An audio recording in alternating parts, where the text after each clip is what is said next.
Welcome to Spirit, Purpose, and Energy. I'm JJ Flazanes, your host, and thank you for downloading today's episode. We're going to talk about the healing powers of honey today. I'm bringing back Joyce Dales. She created Cold Be Gone. She's an apitherapist, and her first show was called How Love of Family Created Success in Business. And I know it said nothing in there about honey or bees, but her story just encapsulated all of the different aspects of Fit to Love, Spirit, Purpose, and Energy, even women, men, and relationships, and of course, nutrition and alternative medicine. So it was episode 150 on Spirit, Purpose, and Energy. It was episode 83 on nutrition and alternative medicine, and it was episode 126 on women, men, and relationships. And I would encourage you to go back and listen to that. Again, it's How Love of Family Created Success in Business. And of course, I stopped numbering Fit to Love, so it's there too. Before we get into today's show with Joyce, which is so fun and amazing, I wanted to make a plug for anyone out there who's vegan. And even if you're not vegan, anyone who has followed Food Heals podcast, and Allison Melody, one of my dear friends, who last year did her first retreat with Food Heals Nation in Italy. And they're doing it again. So it's called the Food Heals Vegan Italian Getaway. She is headed back June 15th through the 22nd. Do you want to go to the Amalfi Coast for some fun food, wine, and sunshine? They have 2 spots left. Join them this summer for a full immersion into Italian culture and life vegan style. You'll be hiking, swimming in the infinity pool, boating, and of course eating all the things. Can they tempt you with vegan gelato? You can turn off your phone, except for taking Instagram photos, of course, leave your laptop to the side, and fully indulge in a week of complete rejuvenation. What to expect? Wine by the infinity pool, swimming at the beach, sunshine and bathing suits, shopping and sightseeing in Positano, hiking through stunning Minori and Maori, olive oil tastings from locally grown olives, photo shoots that will up your Instagram game, sunset boat rides down the picturesque coast, dining at the finest restaurants with spectacular views, yoga by the infinity pool overlooking the Amalfi Coast, cooking classes with celebrity vegan chef Leslie Durso, she's amazing, live podcasting with you as a special guest on the Food Heals podcast, Italian episode, and so much more. If you're interested, don't wait. They only have 2 spots left. Go to foodhealsnation.com/Italy for the brochure, or email info@foodhealsnation.com to sign up now. Again, that's foodhealsnation.com/Italy, or email info@foodhealsnation.com. So on to today's show. Joyce Dales is the president of Buzzagogo and the maker of a product called Cold Be Gone Nasal Swab Remedy. It's a homeopathic Manuka Honey-based remedy that you swab in the nose to fight cold, flu, and allergies. Joyce created it to protect her newly adopted daughter after a serious medical crisis left her little girl immunocompromised. Joyce would like to share with us the importance of the nose to our immune system and how you can protect your family using the power of honey. Welcome back to the show, Joyce. Thank you for having me. So let's talk about what we touched upon in our last show when we were talking about your product, Cold Be Gone, and your journey on how you created that and what you're doing with that, and the fact that you are into apitherapy. And that's definitely a new topic on this show. And so let's explain at the top here what apitherapy is. Apitherapy is the practice of healing through honey, or bee venom, or bee propolis, or any bee byproduct. Let's just start with what the bee byproducts are. I mean, I know you just listed them, but like what are, so that way I can list them out so we all know all the things that are included in that. Well, there's your standard honeys, and there's so many varietals of those all around the world. It's just countless. Like, we're still discovering honeys. As ancient as honey is, we're still just tip of the iceberg, like learning about the gut biome. We're just starting to understand what honey is capable of and how many varietals there are. Then you have your royal jelly, which is just another byproduct of honey harvesting that the bees make, which is great for a myriad of illnesses. And then one of my all-time favorites that I understand much better than a lot of the rest is propolis. And propolis is a resin made by bees, and it's often referred to as Russian penicillin. And that is a hard it's a hard resin that they use to protect the hive, and people chew on it or dilute it with alcohol in order to take it as a tincture. And there's as many varietals of propolis and royal jelly as there are of honeys. And then the last thing would be the pollen itself from the honeybees. And all of them have their own specific purposes and medicinal value to us as humans. Is there a few generalizations we can make about all of it? It's all good for you, except for this rare honey that causes people to hallucinate. And even that might be good for you. I'm not 100% sure that's bad. What honey is that?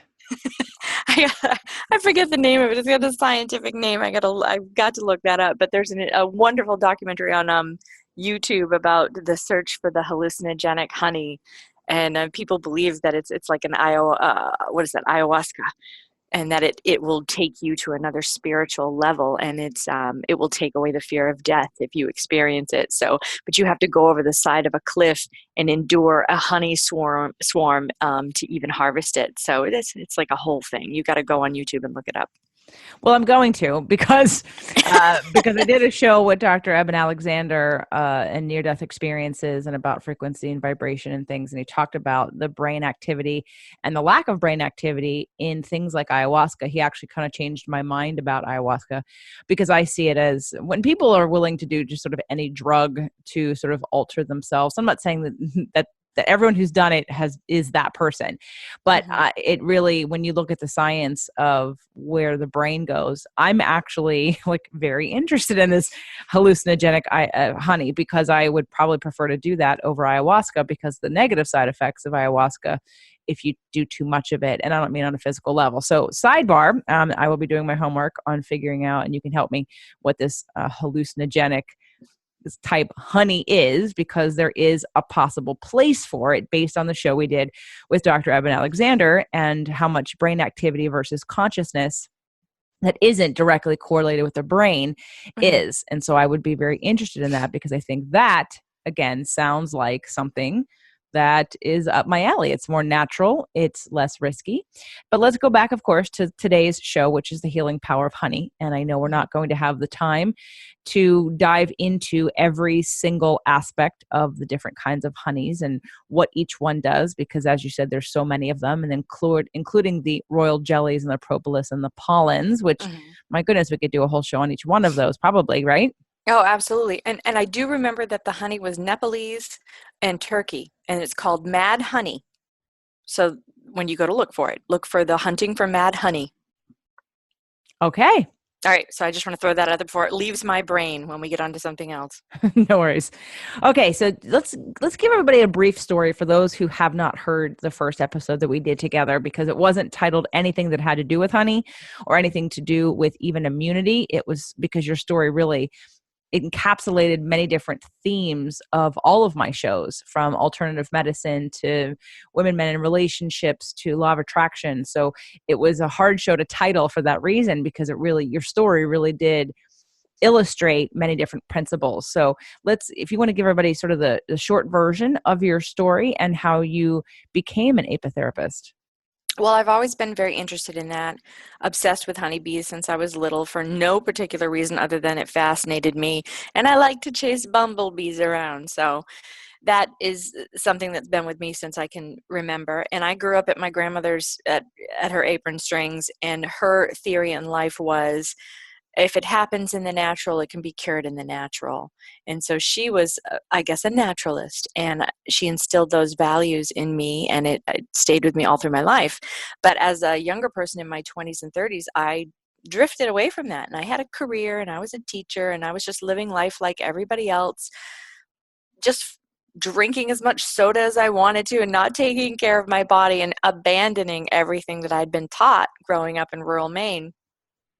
And then when I married my husband, we had a series of events that led to having some loved ones that were considered medically fragile. And I felt in fear of things like the common cold and flu all the time, because those things were a major threat to my loved ones' well-being. An ordinary everyday virus that would just knock us on our butts for a couple days could be life-threatening to my child and my father. And I decided that I didn't want to live in fear of that anymore. So I began to research it because for me, understanding is empowering. So I began to research all about how we get sick and how important the nose is to our biomes, and that the nose is the gatekeeper of the entire immune system. It's critically important, just like the gut. And I put that together with my apitherapy knowledge, and I invented my little remedy, which is Cold Bee Gone, BEE, like a bumblebee. And I started selling it in stores nationwide. And now, 8 years down the road, we're in CVS's all over the country. And I'm hopefully reaching families like mine and helping to take the fear out of seasonal illness, because at the rate the media is going, we're all just going to think it's an apocalypse every time the flu season rolls around. This is true and unnecessary.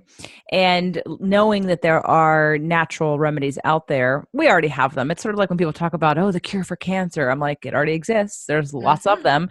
But because the pharmaceutical companies don't make any money off of them, nobody is really promoting them. So you have to come to shows like this, or other people who have alternative medicine in their repertoire, and teach it and practice it. And people like you, that's how we're going to spread some of this information to help give people a choice. And, it's one thing if you want to go down the path of Western medicine, as long as you understand there are alternatives to try, and maybe you don't want to try them, but at least being aware of them will not make you feel angry if you ever should find out in the future, or you have a negative reaction to some of these drugs and chemicals that we put in our bodies.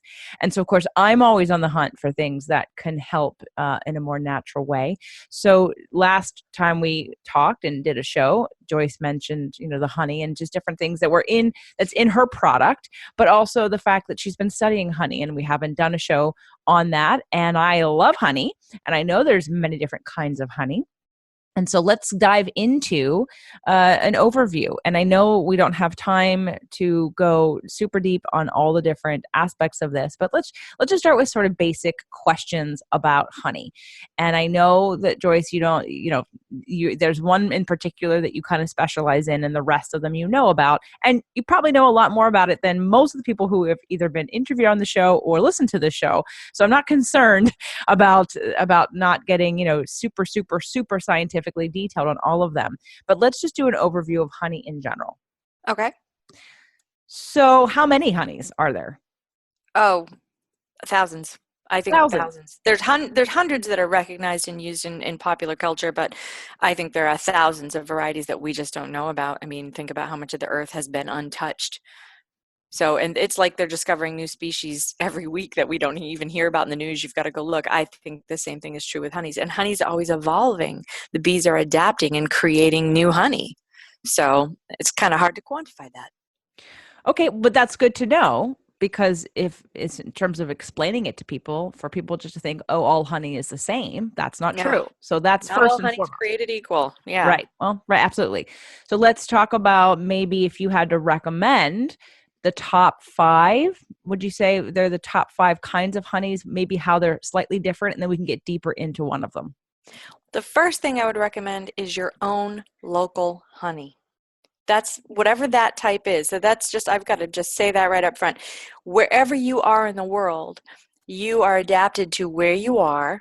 And if you're suffering from allergies or whatever, then you need to go get your best organic local honey. Try to find a source that is away from big agriculture, somebody that is really well versed in how clean their honey is, and go get a jar, because that you've got amazing medicine in your backyard. And maybe that beekeeper hasn't had the millions of dollars to study that honey. He may very well be in possession of an untested super honey. So please go get a jar of the cleanest local honey you can find, because you may have what they call, gold, liquid gold on your hands. So go get some of that. Awesome advice. So that's so local honey. Now, I know when I go places where they have more, let's say, seasoned farmers markets, that they usually have somebody selling honey. I know we have a local farmers market here. I don't know that they do they have local honey. What are some of the questions that we could ask a farmer's market or a store, or how could we find the best local honey? What I ask, and it's uncomfortable questions, but the best beekeepers will totally get it, is I ask, how they harvest, their distance from commercial agriculture, if there's any risk of glyphosate cross-contamination in their honey, if they feed their bees, what do they call, the word goes out of my, it's an insecticide for mites, miticide, thank you. Miticide went right out of my brain. That there's a lot of practices within beekeeping where they can even say they're organic, but they're still using miticides and stuff. So you're going to want to ask all those questions. And I usually just distill it down to, how clean is your honey? How confident are you that your honey is as clean as possible, as pure as possible, and organic? Because organic gets thrown around in the honey world. It's very contentious. You can't control a foraging bee. You might think you can, and I know that there's commercial interests in the world attempting to control bees, and almost like the Monsantos of the bee world, but you can't. You're not going to get the best and most interesting and wonderful quality super honeys in the world if we're trying to control what the bees instinctually are doing naturally. So ask your local beekeeper those questions. How clean is your honey? How close are you to big agriculture? And what are the risks of contaminants in your honey? And how do you quantify organic if they're claiming organic honey? And you'll suss out from the answers whether or not that rings true, and listen to your intuition. And as corny as this is, I believe in holding the honey and seeing if it feels correct to you. Smell it, taste it if there's a sampling, and see how your body reacts to it and what your gut tells you. It's not corny. We actually teach muscle testing at all our live events. So we muscle test food and teach people how to do that. So it's not corny at all. I believe everybody should be muscle testing their food. And I there's agree. I agree. It's new to me, though. Yeah, and there's supplements. There's definitely different ways to do it, and knowing several different ways at least helps you to determine which is the easiest, fastest, most trusted way that your body can communicate with you about things that are working or things that don't work. So let's back up though, because looking at local honey, now I know when it comes to allergies, local honey can help with that. But what else? What is that? Immunity? Is that digestion? Is that Everything. It's everything. It's everything. Honey is the perfect food.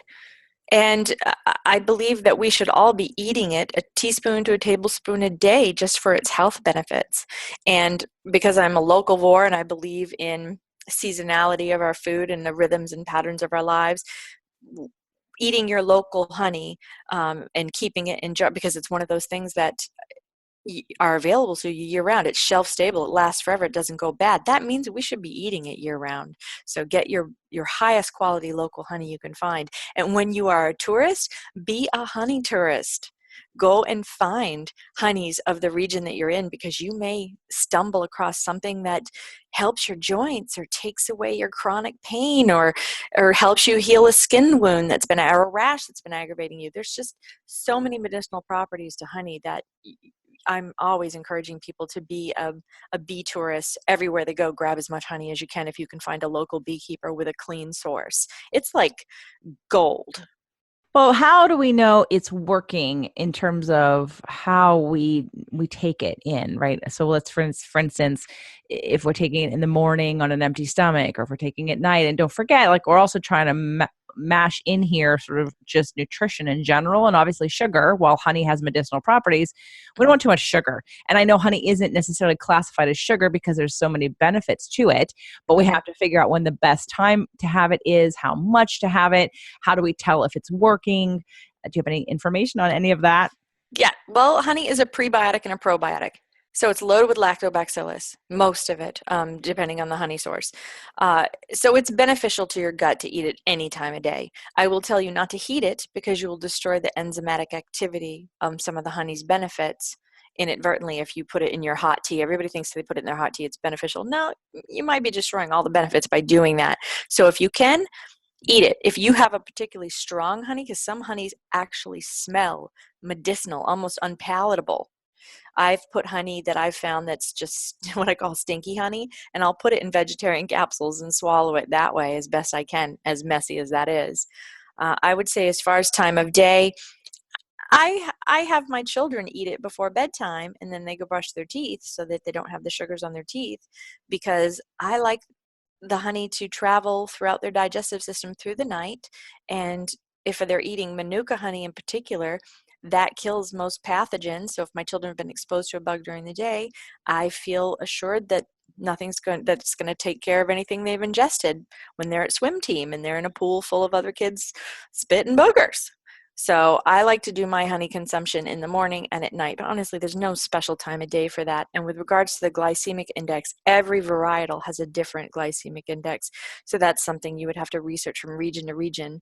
And most hobbyists who collect the best honey there is, they may not know the exact specifics of their glycemic index. So if you are insulin resistant, or if you're following keto or paleo, then you just have to measure out your carbs against what the general carb count for honey is. And for myself, I am insulin resistant, and I have been since my 20s, and my gut has been impaired, and I work on that always. If I'm going to eat honey, then I limit my carbs that day, and I'll eat my honey after my meal about a half an hour to an hour later, because that is when the second insulin phase comes in, and it's more efficient and less broken than my first phase insulin, and then I tend not to get any kind of spike off of it. Perfect advice. Perfect advice. I like the before bed. And for the reasons that you gave, and the fact that it is a prebiotic and a probiotic, and definitely, do it before you before you brush your teeth, and then brush your teeth after, so you don't have that sugar in your mouth. Okay, awesome. So lots of different honeys. Start with getting your local organic honey, asking lots of questions to see if it's clean, and taking in a teaspoon to a tablespoon every day as sort of a supplement, and to see what it does for your body. So past that first recommendation about what to buy first in terms of, again, local and organic, when to take it, how much to take, what would be the next recommendation on if someone doesn't have a local honey, they're not traveling, what's the next best few different kinds of honey? The next best one that is commercially available that everyone should have in their cabinet, if there's an apocalypse, this is the honey you should grab on your way out the door, along with your children and your cat and your, everything that's important. Grab that jar of honey, because for me, it's like a survival honey, is Manuka. And Manuka is readily available at most Whole Foods, Trader Joe's, and health food stores, but there's sort of a riddle to deciphering whether or not it's good Manuka. And rather than explain all of the ways that Manuka is mislabeled and fraudulent Manuka, I'm just going to talk about the one to look for. And the one to look for is when it says UMF. Now, Manuka honey is a New Zealand honey that was created by New Zealand bees when they interact with tea tree. And we all know how amazing tea tree is. Most people who are into essential oils or into balms and healing, tea tree is incredibly antimicrobial. Now, antimicrobial is different from antibacterial in that it kills all microbes. So antibacterial is just bacteria, but antimicrobial is basically all pathogens and funguses and stuff. So it's hugely beneficial, hugely useful. So when you're looking for a good Manuka honey, you want to look for something called UMF, and that is called unique Manuka factor. Most honey is UPF, unique peroxide factor. So most honey has peroxide activity. And when you put it on a boo-boo or skin rash or whatever, that peroxide helps your body to heal, and it helps to kill the pathogens or any infection at the site of your wound. It's great to eat. It helps digestion. But unique Manuka factor is a chemical that was just isolated in the last decade called methylglyoxal. That's what the M stands for. And it was discovered by Dr. Peter Mullen at University of Waikato. And I worked with him through email and the phone before he sadly passed away. And he was the most generous soul with his information. And he was such a passionate advocate for quality Manuka. And in the decade that we have been having Manuka in the commercial market and freely available to everybody, there's so much corruption. There's almost like a Manuka war going on, where there's fraudulent honeys coming out of other countries and diluting the market and confusing consumers. So I'm going to tell you to go to find Manuka that is labeled UMF. And that rating will have a number next to it. And the number will be anywhere from 5 to 20. Now, as Dr. Mullen explained to me, if it's anything above 16, then there's a potential for a bee reaction in a non-bee allergic person. And that may mean that the honey maker or honey producer may have left the honey to heat, because methylglyoxal can increase over time when it's left in a hot warehouse or inappropriately stored. And that some people may do that in order to falsely inflate their UMF rating to appear more medicinal and more valuable, because the higher the number, the more valuable the honey. So I always shoot for between 12 and 16 for all of my medicinal purposes, my healing purposes. So I would recommend everybody look for UMF honey between 12 and 16. And even if you find a 10 or a 5, that's a fantastic Manuka to still eat every day. It truly is, especially with your kids. It has value. So don't, if you find that Manuka at an affordable price, somewhere in the $20 to $40 range, snag a jar and keep it in your cabinet. So the other thing I want to talk about is the other ratings. You may see will be MGO or K factor. And when you see other numbers attached to Manuka, that means that that producer has invented their own rating system in order to avoid paying for the gold standard rating and going through the appropriate channels to get their honey qualified as true New Zealand honey with this level of methylglyoxal, with this level of medicinal value. And that's why you should always look for UMF. And I'm not saying those rating systems are necessarily fraudulent. I don't know, but I just stick with what Dr. Mullen told me, and that's what I tell everybody else. Recently, I purchased more than one Manuka from Trader Joe's. And I know that sometimes in the past, they had one that didn't have a rating on it, and now they do. It's a UMF. It says 10 plus. And it is affordable, and it says, and it's New Zealand, and it's supposed to be organic and non-GMO. So I know that there are more expensive versions of that out there, but I wondered what your thoughts were about the Trader Joe brand.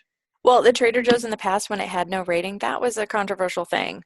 That somebody did some outside testing, and it had no methylglyoxal, no medicinal value whatsoever. So what you're seeing now with the ratings is probably in response to that, because Trader Joe's is a pretty responsible company. I know they try, and I've seen in several instances where they've self-corrected, and I believe this is one of those times. So if you're finding a UMF 10 plus, that's fantastic. That means that if the UMF has the little registered symbol next to it, then they're using the true UMF. They've gone through the process to get their honey certified as having the appropriate methylglyoxal levels. So that's good stuff. And if it's affordable, get some and put it in your cabinet, because from season to season, there will be massive shortages. And New Zealand, the last 3 years, has been having a problem with mites that are attacking the bees. So we've had seasons where getting Manuka is really a hardship. So I recommend everybody stock up. Now, you mentioned the difference between UMF and UPF, and it sounds like there is benefit to the UPF by putting it on your skin. 100%, absolutely. But when it comes to eating it, our body's acids tend to neutralize the medicinal value of the honey. If you're looking to, cure a gastrointestinal bug or whatever it is you're hoping to do, and Manuka travels and it lasts the entire journey from the rooter to the tutor with its UMF intact. So that's why I think it's just one of the most amazing super honeys in the world. I know that I've watched the Bee Movie, but even past the Bee Movie, sort of like with olive oils, because all olive oils aren't really completely olive oil either. People are, again, making the product cheaply and adding additional additives like canola oil or different kinds of flower oils to the oil. So back to the honey, I know they're doing the same with the honey. So when it comes to other kinds of honey, and, it's funny that you mentioned about the enzymatic properties of it being killed with heat. Is it all heat? Like, let's say you have a lukewarm cup of tea. Is it going to kill it, or is it just have to be had cold and straight and not put in any liquid at all? Raw honey's the best. It really is, and unheated. I think pasteurization can occur where you lose a lot of the benefits and the good stuff at, I believe it's 110. So that can easily happen with some tea. And so maybe lukewarm or room temperature is fine, but beyond that, I wouldn't heat it. And I certainly would never microwave it. But honestly, raw is the best. Okay, so obviously cooking with honey, baking with honey, putting it in your coffee and tea does not provide the benefit of having it raw and cold and straight. So, all right, so let's talk about other ways to use Manuka because people, I know you said everything, but if we could go through just a little bit more of a list. So, like we've mentioned digestion, prebiotic and probiotic. We've mentioned putting anything with a UPF on your skin. Can you put a UMF on your skin? Yes, you absolutely should. So it's known as a super honey for this. Here's the primary reason for topical application. You know how we have antibiotic resistant bacteria now, gram-negative bacteria. So this is bacteria that's mutated and our antibiotics no longer work because we've overused antibiotics and it's just Mother Nature's way to mutate and adapt. Well, something about Manuka honey and several other super honeys in the world, and each one acts completely different, and science hasn't even figured out a lot of them, is that when you, let's say you have a wound on your arm and you go septic, and the colonization site is at the wound. That's where the bacteria is replicating and traveling through your body. So they've discovered that if you put Manuka honey at the wound site, that at the colonization site, that the bacteria can no longer create the biofilm around itself, which is what protects it from your antibiotic being effective and from your own body's immune system being able to get ahead of it. So when you put the Manuka honey there, suddenly the bacteria, not only does it destroy the bacteria with the biofilm, it prevents additional replication with that biofilm. It's almost like a backwards adaptation. And so suddenly your antibiotics work again, and your own immune system can get ahead of the infection if you are choosing not to use antibiotics. So they've discovered it is more effective than anything in the world for MRSA and VRE and chronic diabetic wounds, and they're using it in field dressings, military field dressings, and alginate bandages that are infused with Manuka honey. It's amazing stuff, and so applying it to your skin is a fantastic thing to do. And I have my own little cat bite story that I can share with you that happened this week that is a perfect example of how this is amazing. So I don't know if you want me to share that or not. Yes, go on. Okay. I feel kind of silly about it, but I have this enormous coon cat, and his name is Groot. He's 26 pounds, and I'm living with a small lion. And Groot, it's like the difference between being bit by a chihuahua versus a pit bull. When Groot becomes overstimulated and wants to play very, very hard, occasionally he will come at my arm and nail me hard. And his fangs he's like a saber-toothed cat. I have him on my Instagram if you want to go see him. I call him Glorious Groot. So Groody bit my arm the other night because I put him down, and he has a neurological disorder that makes his spine a little painful. I put him down. I must have held him wrong, and I'm the one that he loves most in the world, but I'm the one that also takes the heat. So he bit my arm and my hand really good. Now, one of his fangs is broken, so they blunted the other fang ever so slightly to make him match because he was making his lips raw. And so his puncture wasn't as deep as it potentially could have been when he was younger, but he's been doing this to me for 5 years, and I know that if you were to Google cat bite, it's a terrifying thing. Every cat bite is a story that involves almost lost my hand. I was on antibiotics in the hospital. The moment I went to the ER, they admitted me and I started IV antibiotics. It's like a huge big deal. Every cat and dog bite, but cat bites especially because their mouths have a particular pathogen that when the super, super sharp fang punctures, which is always the hand or the arm near a joint, that it really sends the bacteria deep and you're unable to bleed it and get oxygen to it. And even if you're dumping peroxide on it, you're not able to get to the depth that you need to get to where he has basically injected you with his mouth pathogens. So I'm bleeding like a pig, and my husband comes up and we clean it, and then I put Manuka on it, and then I'm all set for the week. Although I did go get a vitamin C infusion to hedge my bets. And so I called the dentist because I wanted to talk to the veterinary dentist about his other fang that's uneven and about it. I don't want it to cause him any pain, and to talk about cat bites. And she says to me, well, he's been biting you for 5 years? I said, yeah. And she goes, well, how is it you've never gotten an infection? What do you do? And I said, well, I bleed it, and then I clean it with just straight alcohol, very painful, but worth it. And then I put medical grade Manuka on it. And she went, oh, well, that's why you don't have an infection.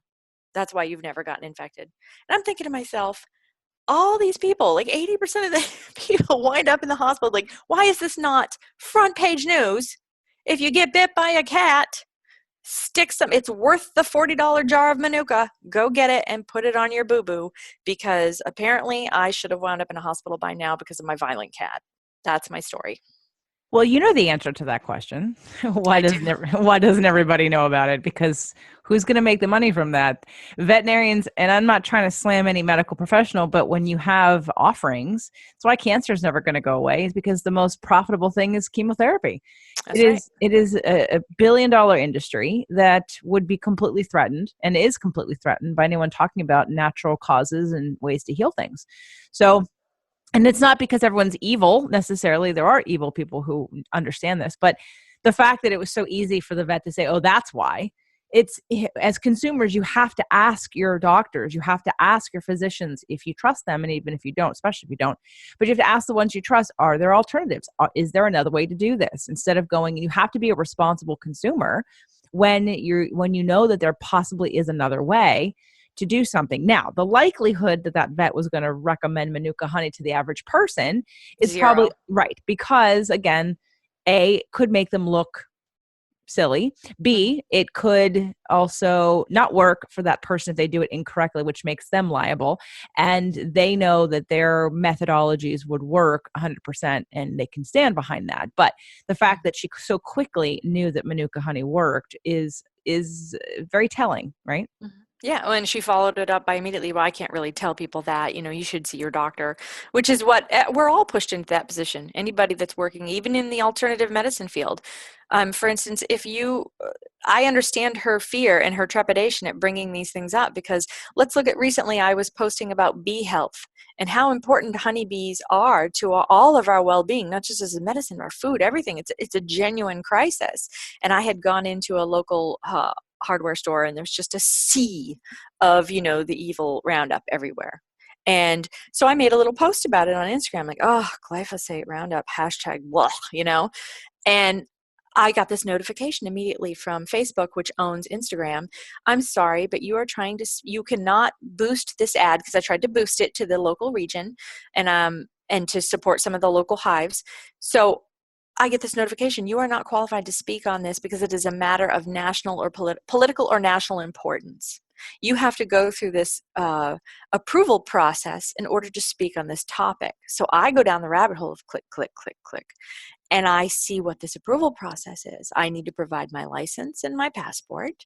I need to understand that all of my identification will be available on every ad I place, including the criteria I chose to run that ad.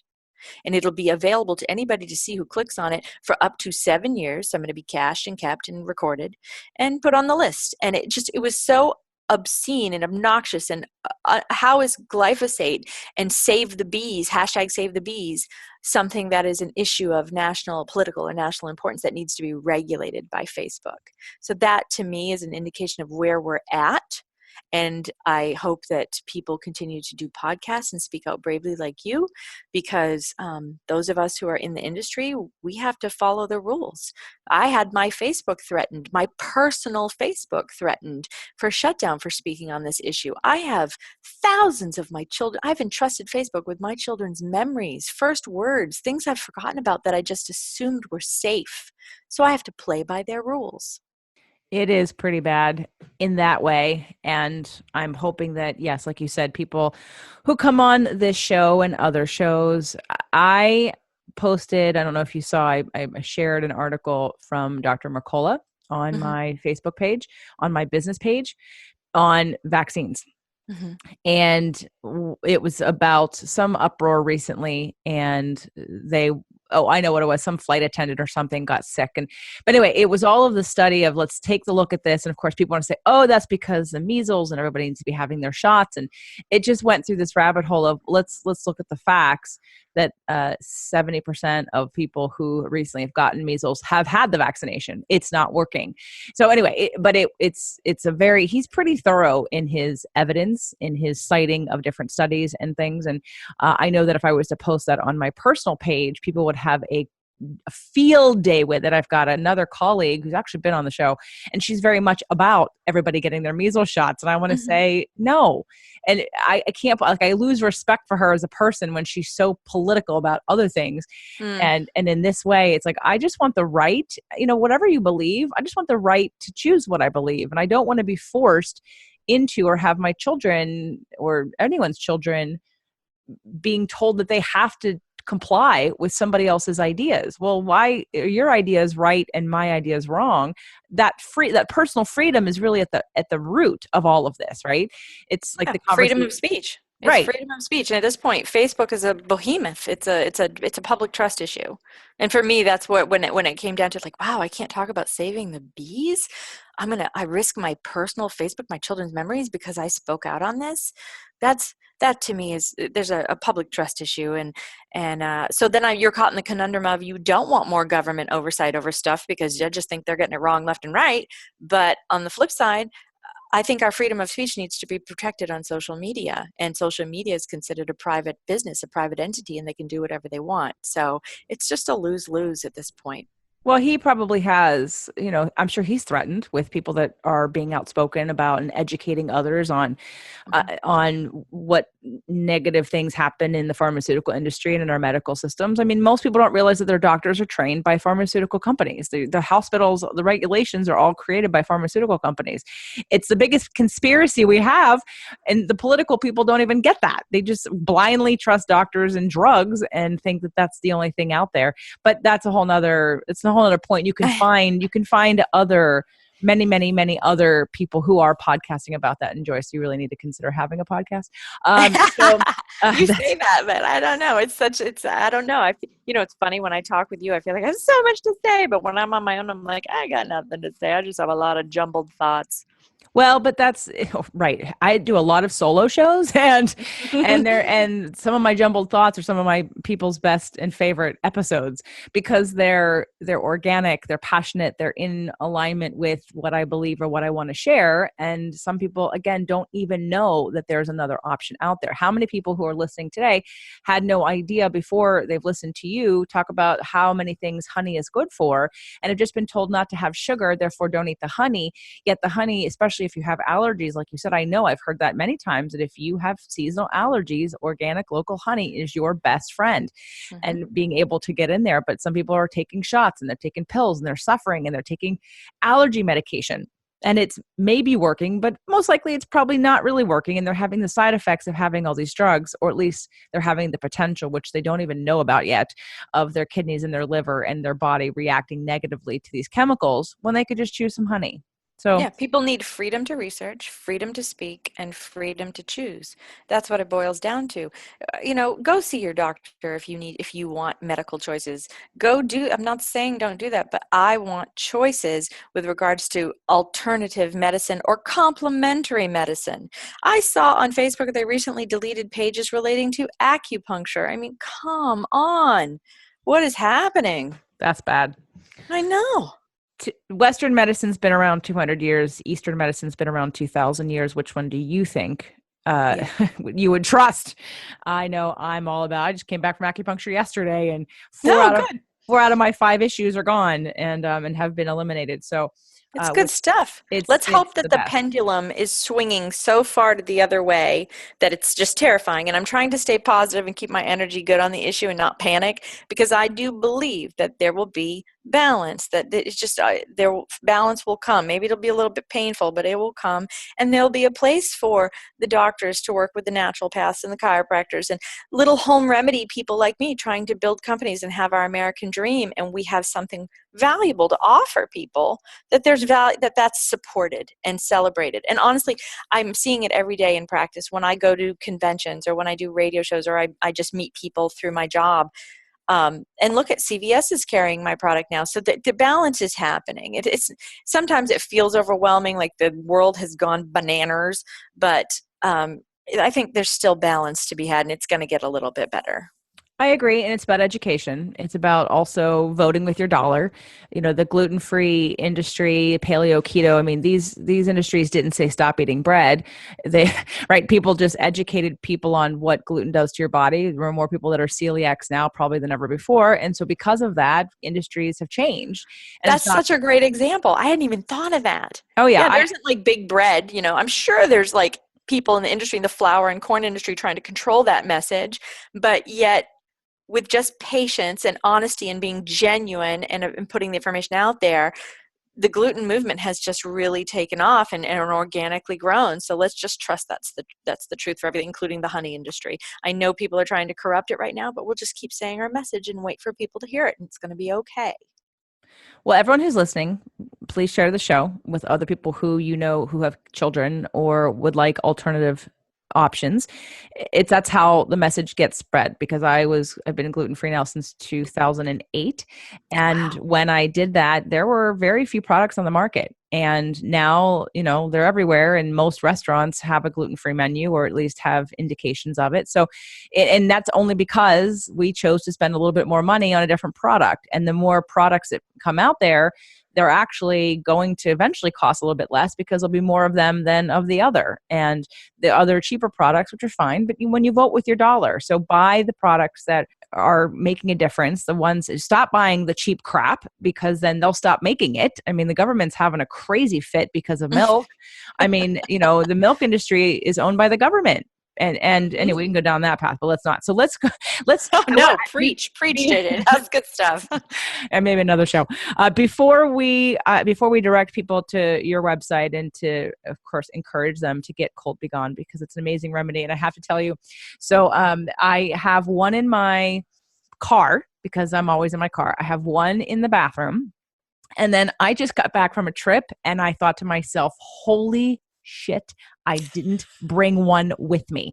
And I'm like, wait a minute, what were you thinking? You were on a plane, you were on two planes, you were with all these kinds of people, new people. And I just thought, oh, I will never do that again. So there's one sitting right next to the bag, because I sneezed several times on Monday, like I hadn't sneezed. And I just thought, uh-oh. I was like, and I don't even have any on me. I was so mad at myself. So anyway, that's one. So when you end up going and buying Cold Begone, buy several of them, because you want to have them. You want to have one in your purse. You want to have one in your car. You have one in your travel bag, especially if you're like me and you've got a separate travel bag that you never use except when you travel. And so I was like, oh my gosh. So now I have one there too. But before we get to how people can get Cold Begone and why they should all have Cold Begone, let's talk about what we brought up about honeys and the ones that had fillers in them, like honeys to stay away from, basically. Like honeys to stay away from, or at least what are the, we know we want people to get Manuka honey with UMF of hopefully over 12 to 16, or 10 plus, have the stamp of approval on it. So Manuka. But let's just say From New Zealand. And then what are the things to watch to stay away from? Anything this is horrible because my children are adopted from Asia, but right now I would say anything that's produced in China. And if you have honey, if you want to test your honey, so let's say you have some honey you think is fabulous, and you take it home and you take a glass of water, and at room temperature you drizzle that honey in. If you see it dispersing and diluting in the water, that honey was probably cut with a bunch of sugar. But if you see it stringing up like a lava lamp on the bottom, then, and you don't just use like a teaspoon, that's all you need. You don't need to waste a lot of honey. You've got good stuff there. You've got some good raw honey. So that's one little way that you can make sure that you've gotten some decent uncorrupted honey. And then I would just make sure that it's produced where, if let's say you're buying a regional honey that like Scottish Highland Heather honey, you want to see on the package it's from Scotland. Okay, you don't want to see packaged and manufactured in another country entirely, because then they're just stealing the word Scottish Highland Heather honey, because that's becoming a thing. That is a new super honey. So that's what you need to look for. It's just a few little common sense things like that. Be a label reader always.